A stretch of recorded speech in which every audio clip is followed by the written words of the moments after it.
Alright, I'm gonna be 100% honest with you. I have no idea how to start this video off. Like, it's been so long since I've sat down, turned the webcam on, got OBS running in the back, and then I hit record and my mind goes completely blank. Like, what do I say next? anywho, I'm just here making this video about how I got started, hoping it'll motivate others that are getting started, and basically why I made this channel in the first place. So, without further ado, it all started back in 2016, if I recall correctly. Around this time, I used to be an adrenaline junkie.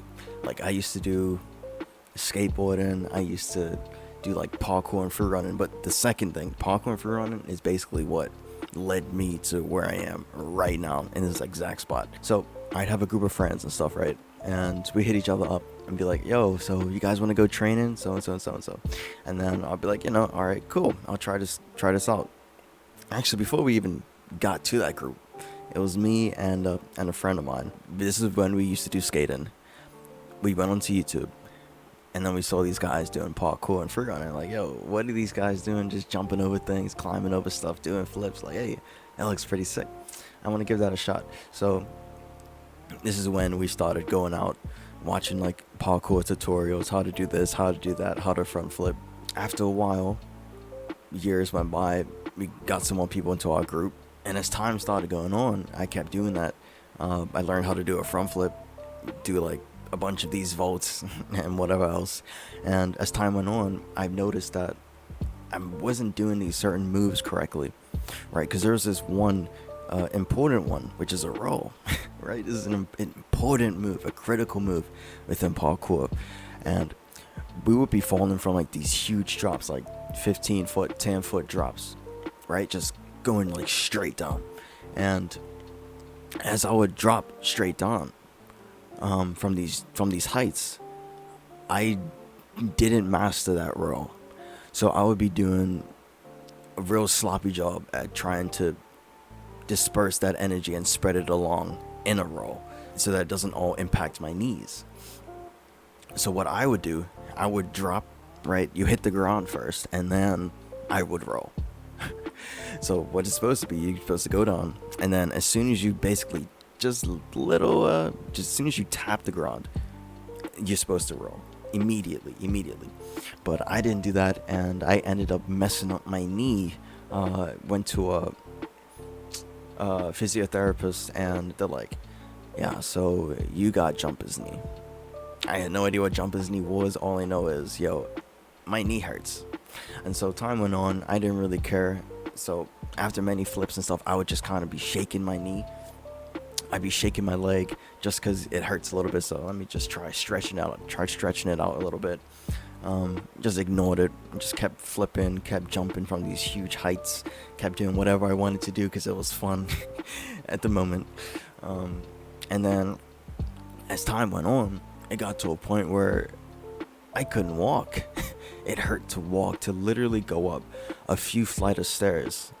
It hurt. Putting any type of pressure on my left leg hurt tremendously. So that put me out of everything for a while. Mind you, I'm still in high school at this point, right?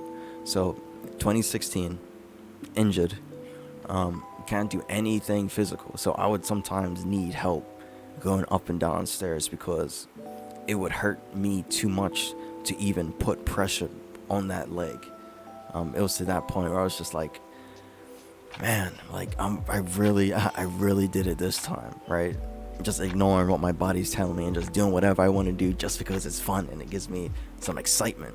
And the main reason that I love doing it, besides a little bit of pain, is because it kind of broke me out of that school, just going home and back to school life. Like, I didn't like that. I didn't like feeling like I couldn't do anything else but go home, go to sleep, and then go to school. So I'd always try to have a hobby that I can do outside of that, just to free my mind from all that stuff and the homework and exams and all that stuff, right?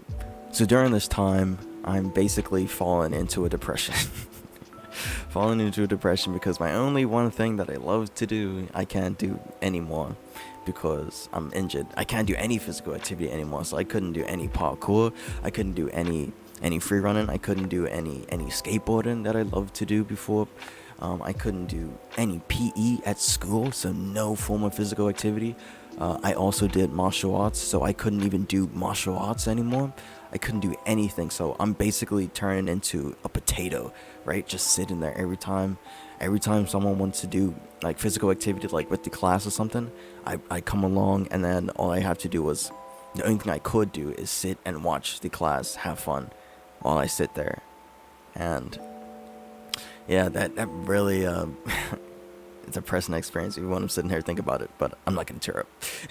During this time period where I basically can't do a single thing, I've been out for, from the moment that happened up until a specific point, it was about 2 or 3 years. About 2 or 3 years, I couldn't do a single thing. While I'm home every day, I basically go into Steam and I message an old friend. At this time, I got this laptop, and then I hit him up, and I'm like, yo, and we're like, yo, and just like, we talked a little bit, caught up. I haven't talked to him in a long time, so did a little bit of catching up, and we play a few games. We play some other low-end, low-spec games, some Skyrim, I fell into a CSGO addiction.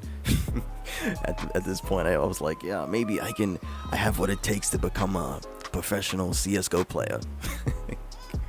As time went on, we're like, okay, we want to play some better stuff, right? We got these crappy laptops.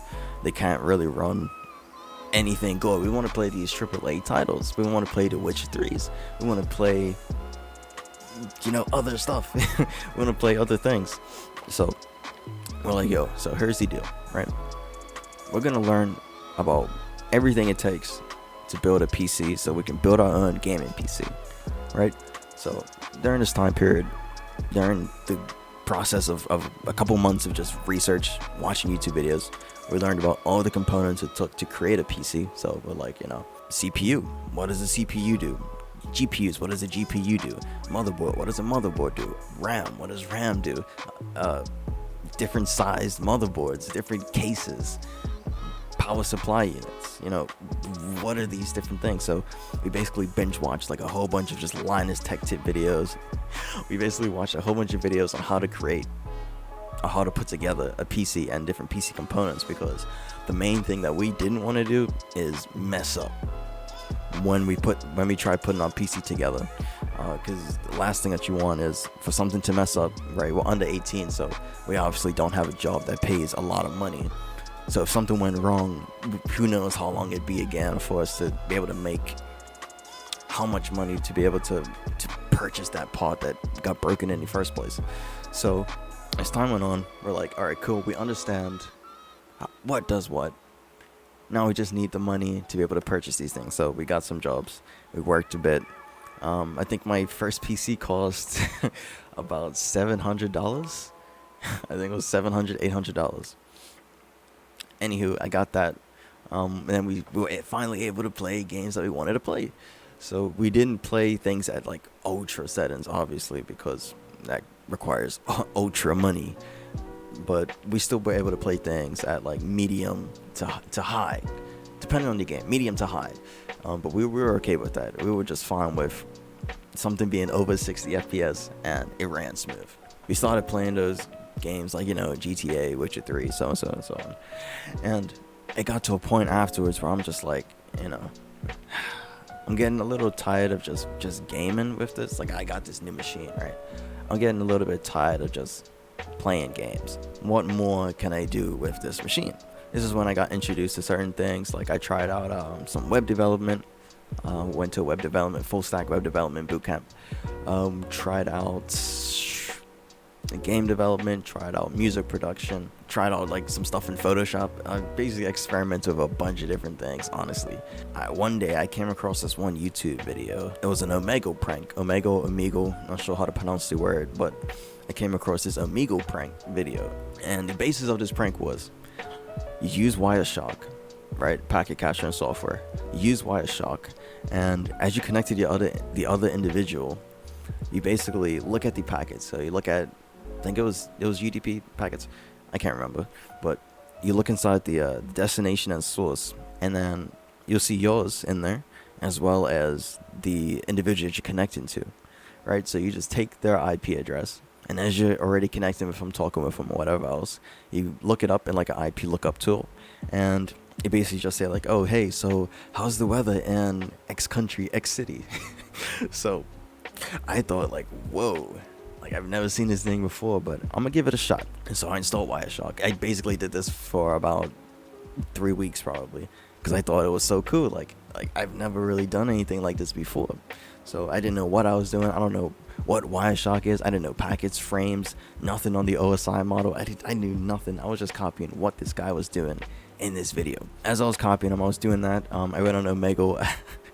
I looked crazy too, because it's so cringy, I know, but I had my hoodie up like this, and I was also wearing this anonymous mask, right?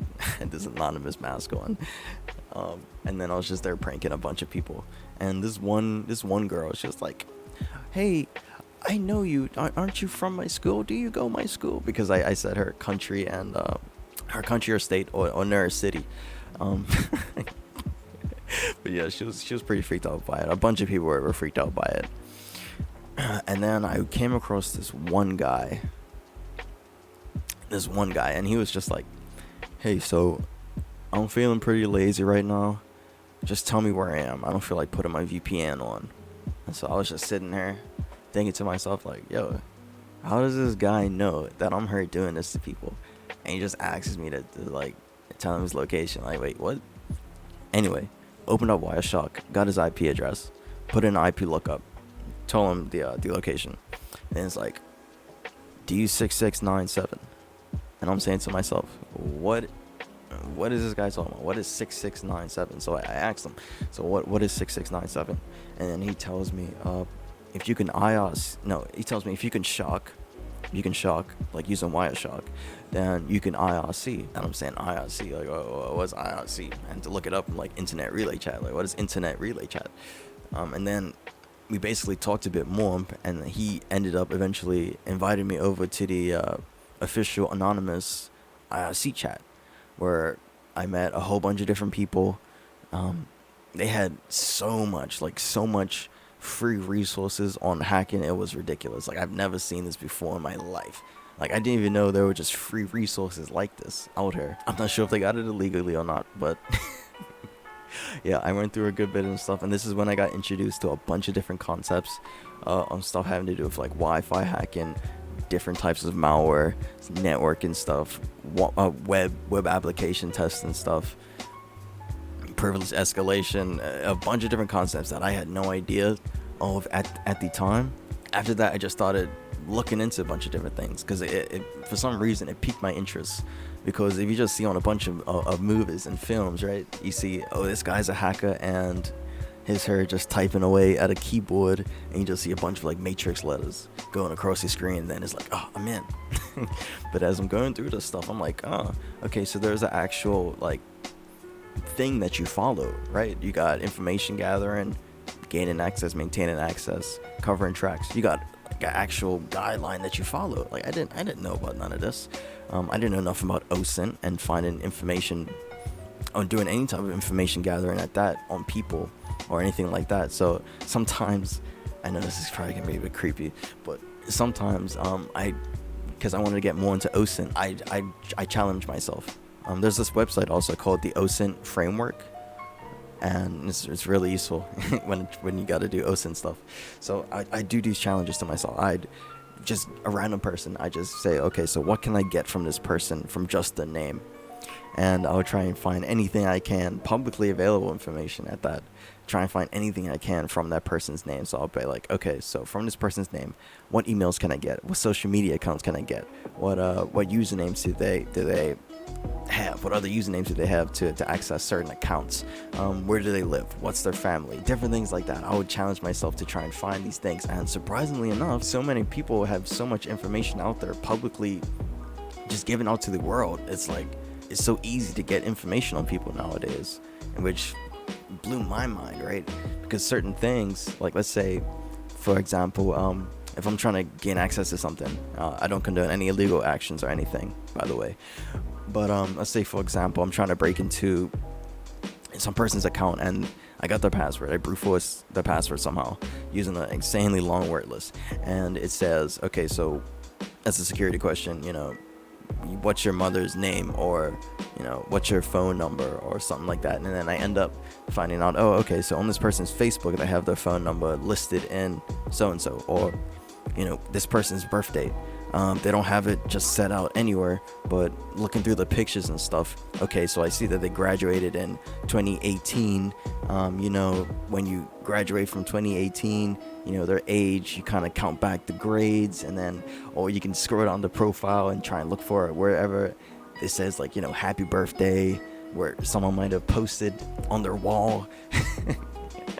It's so much different things that you can do to try and gain information on stuff. And this is actually where I started out from. I started out as an OSINT junkie, and just finding free resources of certain things. So I would join like these Discord group chats and would just be finding information on stuff and just posting it, free resources to finding out how to do this, free resources on how to do this and do that. And then as time went on, I'm like, all right, I feel pretty satisfied on how to find information on certain things. Now let me actually get into the hacking aspect. This is when I started reading a few blogs and certain things from that IRC chat, and I see a whole bunch of things saying Kali Linux. And I'm like, yo, what in the world is Kali Linux? So I look up Kali Linux, learn about VMs, virtual machines, hypervisors, and a bunch of different things like that. And I ended up downloading VirtualBox, and I also downloaded the ISO for Kali, installed it, did everything else there, booted it up. And I can remember this clear as day. The first thing I did is, as soon as I opened up Kali Linux, was I opened up Burp Suite for some reason, thinking it was a web browser. Now, I have no idea why I thought it was a web browser.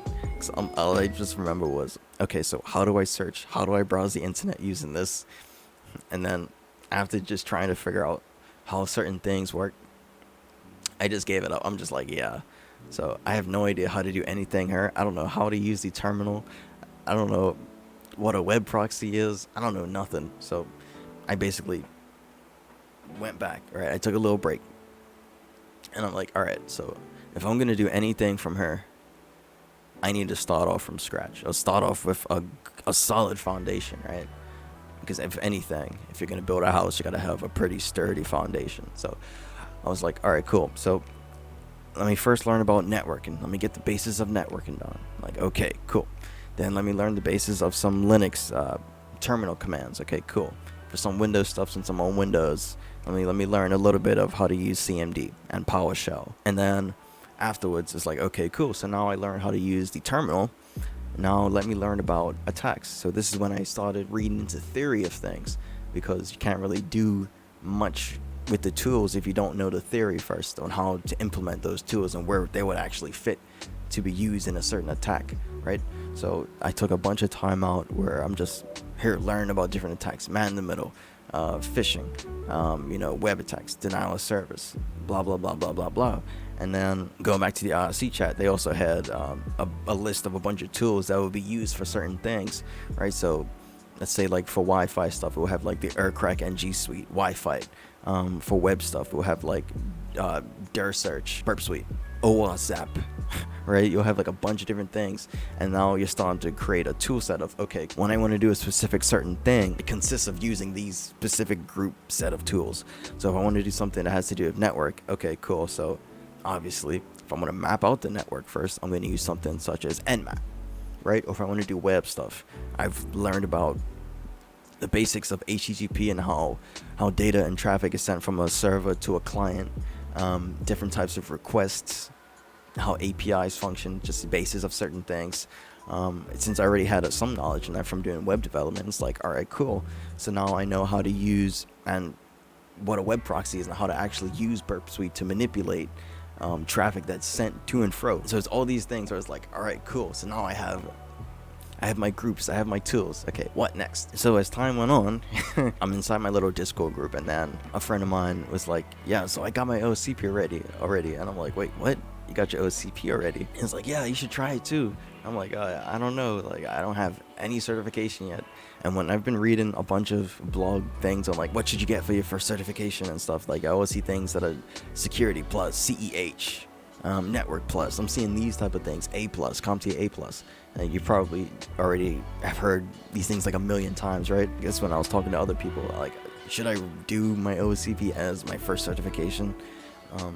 And then the guy that responded to me was like, what's the worst thing that can happen? Okay, you fail. Well, you learn from that failure, right? Thomas Edison didn't make the light bulb on the first go. As time went on, I was just like, all right, cool. So I'm gonna do this.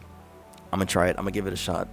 As long as I'm learning, I'm always progressing. I just had that in my mind. Like, no matter what I do, even if I fail, as long as I'm learning, I'm a step forward. I'm better than I was yesterday. So signed up for it.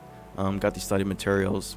I'm not going to go too much into the OSCP exam because that could be a whole separate video, but long story short, I failed my first exam attempt mainly because my computer's like, yo, this guy's doing such a good job on this exam, I'm going to blue screen. So as my computer blue screens, I'm like, oh my goodness, no way my computer just did that. So I restarted my computer up. I go into my VM that I was doing my exam with. I connected back to my proctor and everything else. I'm like, yo, I'm sorry, my computer blue screen. It's like, oh, that's fine. That's okay. You can continue doing the exam. I'm like, all right, cool. And so I go to open up my notes and I would click it once. Nothing showed up. I clicked it again. Nothing showed up again. So I'm like, at this point, I'm like, yo, this is strange. I click it a third time and then it says file corrupted. I'm just sitting there. I'm just sitting there in pain. I'm like, no way did all my notes get corrupted. So at this point I had about 4 hours left in the exam, and I said to myself, no way am I gonna try and do all my notes, type up everything again. Nope. So I just told my proctor, yo, just end it there. That's it, I'm done. And so they asked, are you sure? And I said, yeah. And then I scheduled my second exam like immediately after. And then during the time in between, I was just like, you know what? I'm going to clean my PC out. I'm going to put in some new RAM, make sure that problem does not happen again. And then this is when I was like, it's a terrible idea to just store notes and everything on local storage and local storage alone. So this is when I incorporated the idea of saving things into cloud storage as well as local storage. So for most of my notes, I use OneNote, right?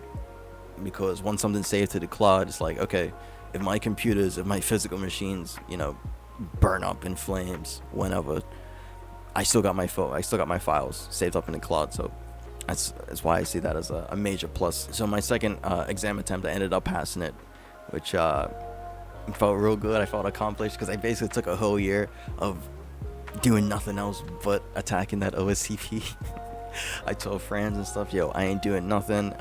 Yeah, we ain't doing anything. We ain't hanging out. We're not doing a single thing. I'm gonna stick to this because I need to get this. And as time went on, I did a few presentations on the difference between like pen testing and ethical hacking. It was for a career taster event talk. So basically, some kids would come in. It was during Zoom, and I'd basically tell them about what involves inside of pen testing, ethical hacking, so on and so forth. Then after that, I got a part-time pen testing position. Did some web application pen testing stuff, and then as time went on, did some more pen testing for another organization. And then not too long ago, I got my EJPT. I did some bug bounty stuff as well before I even got my OSCP, gaining experience for when it comes towards attacking web applications. So during the whole time and before I even got into my OSCP, I would attack like phone hub machines, because Hack the Box wasn't not Hack the Box, Try Hack Me wasn't a thing at the time. So I didn't have all these resources that were available like everyone else does. WinPeas, right? WinPeas wasn't even a thing. Wasn't even a thing then back in 2019. I don't regret anything that's happened in the past that's led me up to this point.